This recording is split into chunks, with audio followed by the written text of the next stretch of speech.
અત્યાર સુધી એવો માહોલ હતો કે બીજી પાર્ટીઓના નેતા ભાજપમાં આવતા હતા, પરંતુ હવે ટ્રેન્ડ બદલાયો છે। હવે ભાજપના નેતાઓ બીજી પાર્ટીમાં જઈ રહ્યા છે। નમસ્કાર દર્શક મિત્રો, મહારાષ્ટ્રમાં ભાજપને મોટો ઝટકો લાગે એવા એક સમાચાર સામે આવ્યા છે।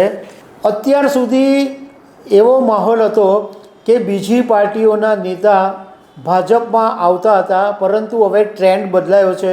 હવે ભાજપના નેતાઓ બીજી પાર્ટીમાં જઈ રહ્યા છે। આપણે હમણાં જોયું કે રાજસ્થાનમાં પણ એક નેતાએ રાજીનામું આપ્યું અને મહારાષ્ટ્રની અંદર ભાજપના એક મોટા નેતા ભાજપ છોડીને ઉદ્ધવ ઠાકરે ગ્રુપમાં ચાલ્યા જ ગયા છે। કદાચ સત્તાવાર રીતના થોડા સમયમાં જોડાશે એવું જાણવા મળ્યું છે। તો ઉદ્ધવ ઠાકરેનું આ એક મોટો ખેલ છે અને એમણે શિંદેની સામે શિંદે ઉતાર્યા હોવાનું કહેવાય છે। તો આના વિશે હું તમારી સાથે વાત કરીશ। મારું નામ રાજેશ શાહ છે અને તમે જોઈ રહ્યા છો ખબરછે.com। દર્શક મિત્રો, તમને યાદ હશે કે મહારાષ્ટ્રની અંદર મહાઅઘાડી વિકાસ સરકાર ચાલતી હતી અને ઉદ્ધવ ઠાકરે, એનસીપી અને કોંગ્રેસની સરકાર, એ લોકો સંયુક્ત સમર્થનની અંદર સરકાર ચલાવતા હતા। પરંતુ ઉદ્ધવ ઠાકરે ગ્રુપના એકના શિંદેએ બળવો કર્યો અને ઉદ્ધવ ઠાકરે સાથે છેડો ફાડી અને ભાજપની સાથે ગઠબંધનમાં સરકાર બનાવી।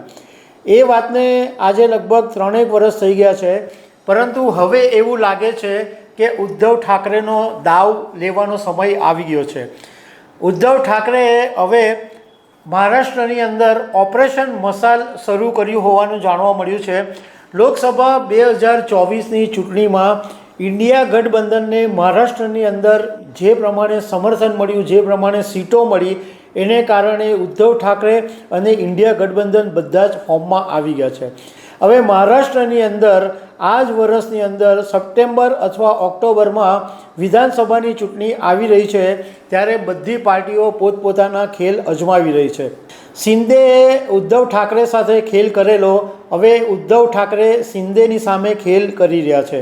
જાણવા મળેલી વિગત મુજબ ઉદ્ધવ ઠાકરે છત્રપતિ સંભાજીનગર કરીને જે મહારાષ્ટ્રમાં એક વિસ્તાર છે એની મુલાકાતે રવિવારે ગયા છે અને ત્યાં એમણે ખેડૂતોની સાથે વાત કરી છે, એમની સમસ્યાઓ જાણવાની કોશિશ કરી છે। હવે એવું જાણવા મળ્યું છે કે ભાજપના એક મોટા નેતા છે, એનું નામ છે રાજુ શિંદે, અને આ રાજુ શિંદે જે સંભાજીનગરની અંદર ડેપ્યુટી મેયર પણ રહી ચૂક્યા છે અને એક દલિત નેતા તરીકે એમનું મોટું નામ છે।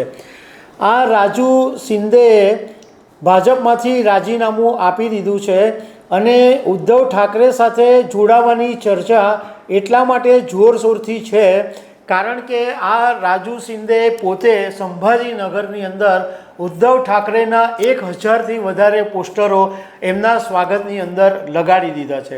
એટલે ઉદ્ધવ ઠાકરે સંભાજીનગર પહોંચશે ત્યારે રાજુ શિંદે સત્તાવાર રીતે ઉદ્ધવ ઠાકરેની સાથે જોડાઈ જશે।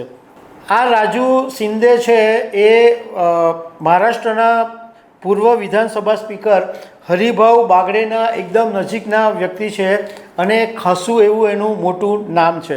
એટલે ભાજપને બીજો મોટો ફટકો પડી શકે છે અને વિધાનસભાની ચૂંટણી ભાજપ માટે આ વખતે કપરા ચઢાણ જેવી સ્થિતિ હોઈ શકે છે।